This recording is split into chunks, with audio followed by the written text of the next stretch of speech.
안녕하세요. 소프리 짬뽕 알뜰 세트입니다. 대한민국 국민이라면 한 번쯤은 이 짤 보셨을 텐데요. 중국인 선수가 소림 축구를 시전하자 빡친 이을용 선수가 중국 선수의 뒤통수를 때리는 짤인데 정말 많은 패러디가 되면서 이렇게 많은 사람들의 사랑을 받는 밈이 되기도 했습니다. 이을용은 원래부터가 다리가 좋지 않았는데 중국 선수가 자꾸 그 부위를 공략해 태클했다며 본인도 모르게 그냥 그럼 안 되는데 라는 해명을 했었는데요.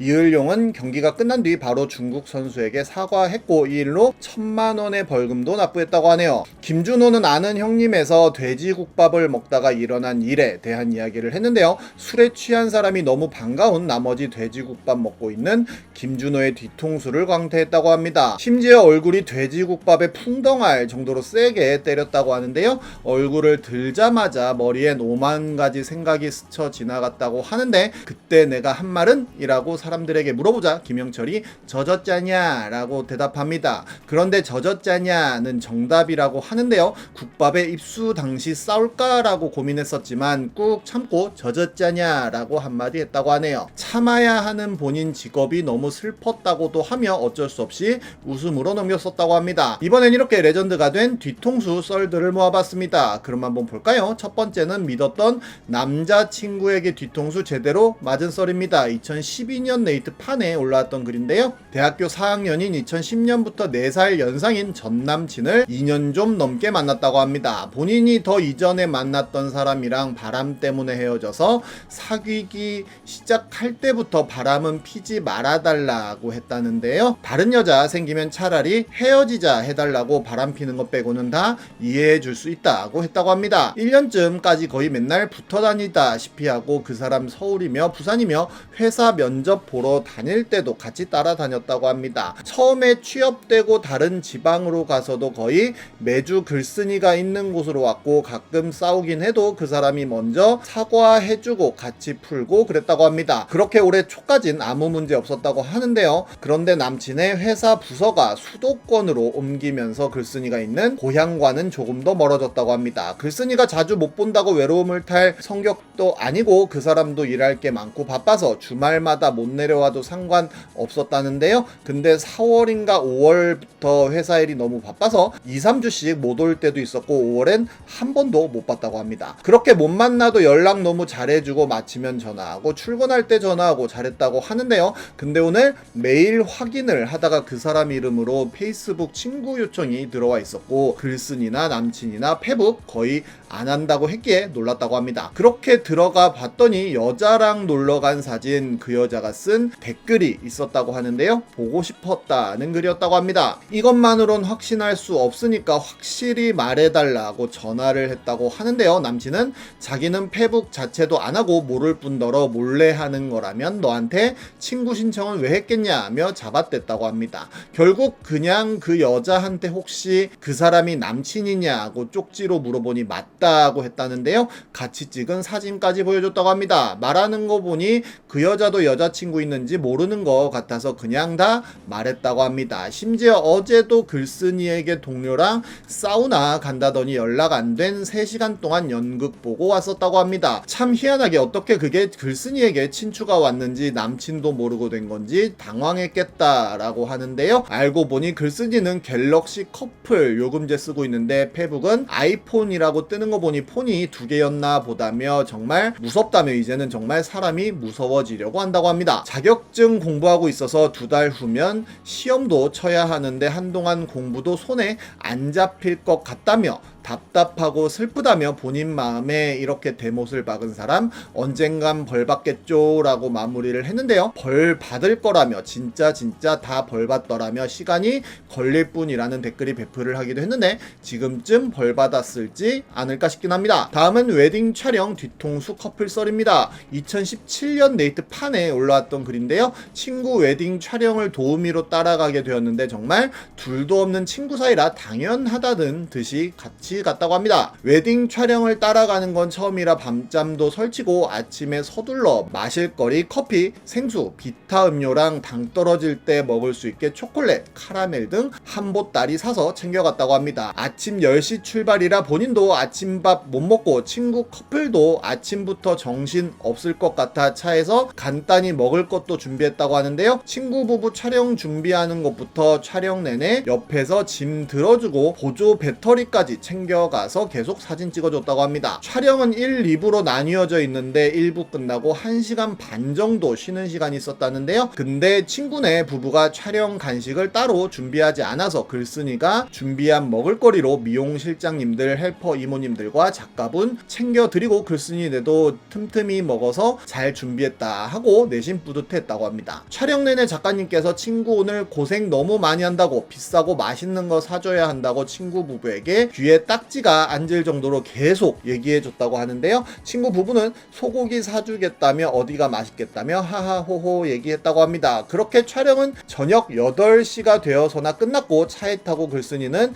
이제 저녁 먹으러 가는 줄 알았는데 친구가 글쓴이 보고 내비 어디로 찍으면 되지? 라고 묻더니 글쓴이 집 주소를 찍었다고 하는데요. 소고기는 나중에 다음번에 만날 때 사주겠다고 이야기했다고 합니다. 친구 부부가 많이 피곤한가 보다 하고 이해하려고 했는데 가는 길에 둘이 대화하면서 오늘 힘들었으니 맛있는 거 먹어야겠어 라며 이거 먹을까? 라는 대화를 하는 걸 들었고 기가 막혔다고 합니다. 집에 와서 생각해 봤는데 너무 서운하다며 최소한 본인 앞에서 맛있는 거 먹어야겠다 메뉴 얘기해가며 이거 먹자 얘기만 안 했더라면 이렇게까지 서운하지는 않았을 텐데 국밥이라도 한 그릇 먹고 가자고 해주지 마음속으로 이해하려 해도 어떠한 변명이 되지 않는다며 마무리를 하는데요. 이걸 친구들한테 다 퍼뜨리라며 축의금 주면 고맙다고만 하고 잠수 탈 사람이라는 댓글이 배플을 하기도 합니다. 다음은 곧 나 죽는다는데 불쌍한 내 인생 썰 좀 들어주라 입니다. 2019년 네이트판에 올라왔던 글인데요. 글쓴이 집은 3남매인데